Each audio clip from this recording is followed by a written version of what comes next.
Hey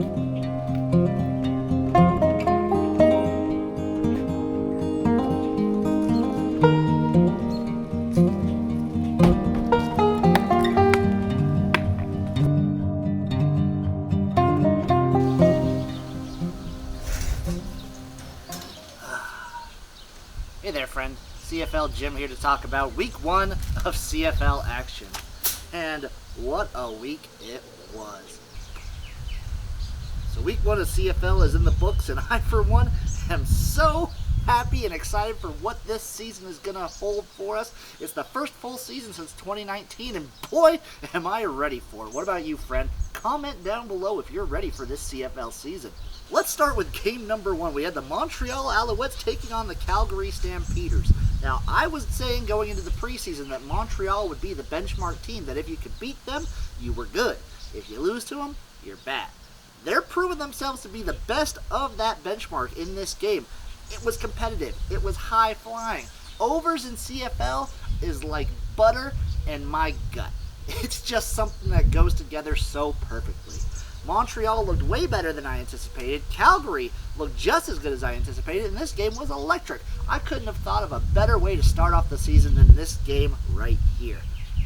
The other way this game set the tone for the whole weekend was the hurdles. There was like 3 hurdles in this game, and we saw a hurdle in every single CFL game to follow. They really set the tone on this one.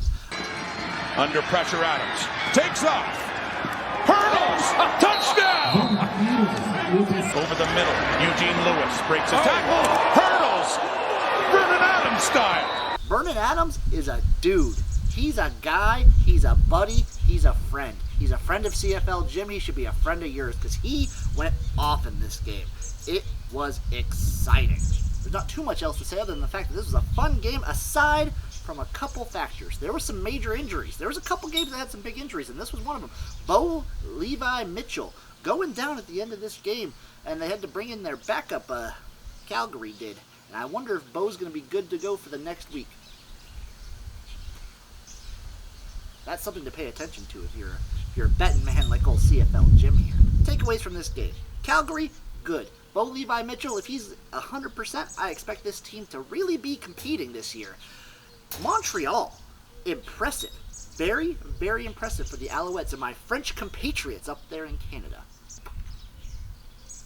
On to game number 2, we had the Ottawa Redblacks taking on the Winnipeg Blue Bombers, last year's CFL Grey Cup champions. And this game started, of course, with the Grey Cup ceremony, them hanging the banner. That was all beautiful. That was all. It made me a proud Canadian man just to watch them do that.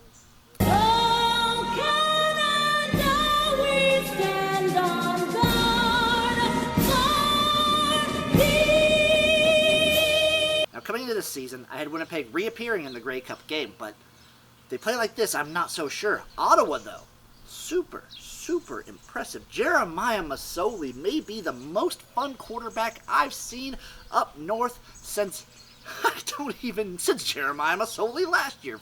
He was electric, he was entertaining, he is fun, he is good, and it's just great to have Friday Night Football back, folks. It's just so great.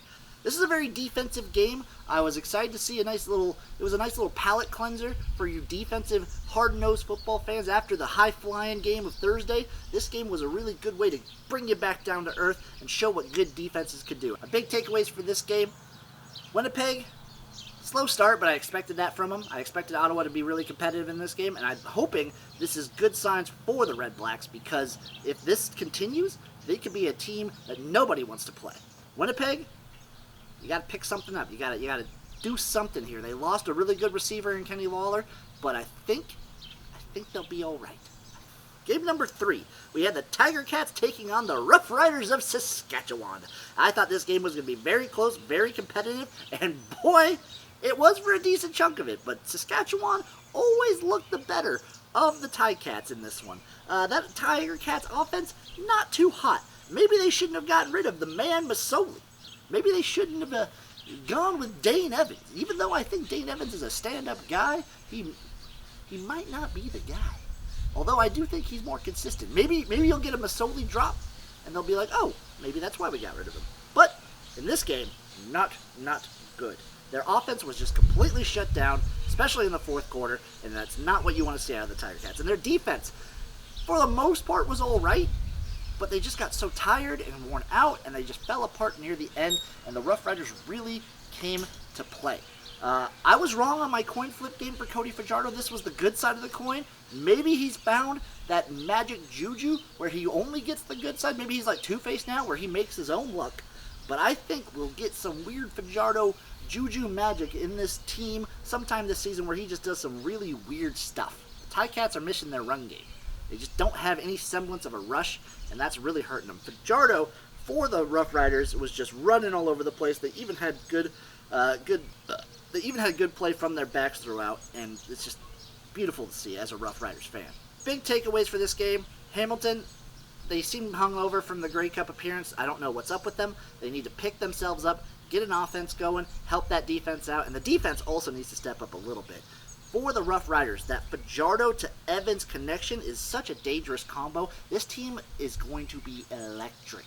And with the defense that I expect them to have, this team could make waves this year. Watch out for the Roughriders. And game number 4, we had the Edmonton Elks taking on the BC Lions. I called this the battle of the worst, but boy howdy was I wrong. BC looking like a really good team with quarterback Nathan Rourke from Ohio, from Canada, a native-born son coming and just dominating. The Elks look so bad. They are the worst of the worst. I don't know what to say. I expected more get up. I expected more effort. I expected a lot more out of Edmonton here, and I can't. My friend XFL Jim was very happy about this game because James Butler, XFL legend on the Houston Roughnecks, came in 4 touchdowns in a quarter. Are you kidding me? What is going on here? This was just crazy.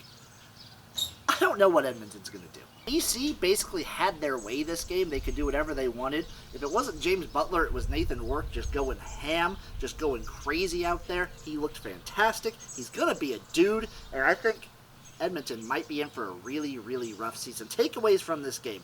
BC Lions, they look so much better than I anticipated. Maybe that's just a combination of Edmonton being way worse than I expected, but BC looked good, like capital G, good out there. Edmonton, maybe the worst team. They might win like 2 or 3 games. Tops this year. Moving on to my CFL Jim, #CFL certified power rankings for week 1. At number 1, who'd have thunk it? We have the BC Lions. They come out, they dominate, they look the best out of every team out there.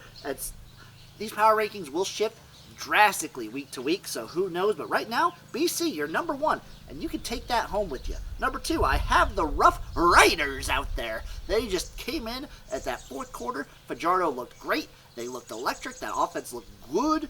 That defense was fantastic. The Roughriders are going to be a very dangerous team. Number 3, I have the Blue Bombers.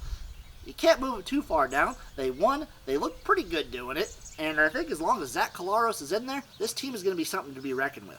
Number 4, I have the Calgary Stampeders. They just look good. They look really good. People will forget about them because they played all the way on Thursday, but this team is going to be really good. Watch out for Calgary. Number 5, I have the Ottawa Redblacks. They played the best as a losing team, and they were competitive. Jeremiah Masoli looked great, and I think if they can keep this energy going throughout the season, the Ottawa Redblacks could be a team competing for a Grey Cup.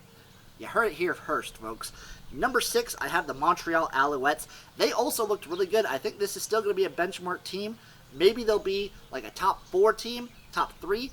I'm still waiting to see a little bit more from them, but I expect a lot of good things out of Montreal. Out of every benchmark team in any of these leagues, they're going to be the best one. And number 7, I have the Toronto Argonauts. They didn't play this week, so they're still a wild factor, but I expect some good things. I expect a really good offense out of them, and that's more than I could say for the teams below them. Number 8, I have the Hamilton Tiger Cats. What a fall for them.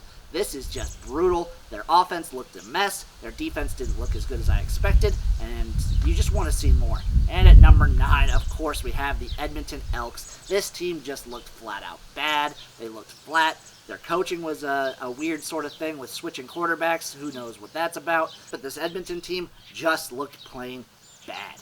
I don't know what more to say. So once again, my rankings, my CFL Jim, #CFL certified power rankings are British Columbia, Saskatchewan, Winnipeg, Calgary, Ottawa, Montreal, Toronto, Hamilton, and Edmonton.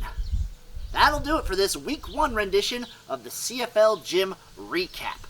Thank you guys for watching. Give it a like, give it a follow, give me a subscription. I love you guys. I'll see you back again for Week 2. I'll actually see you this coming week for my CFL preview. Tune into that. Love you guys. See ya, buddy.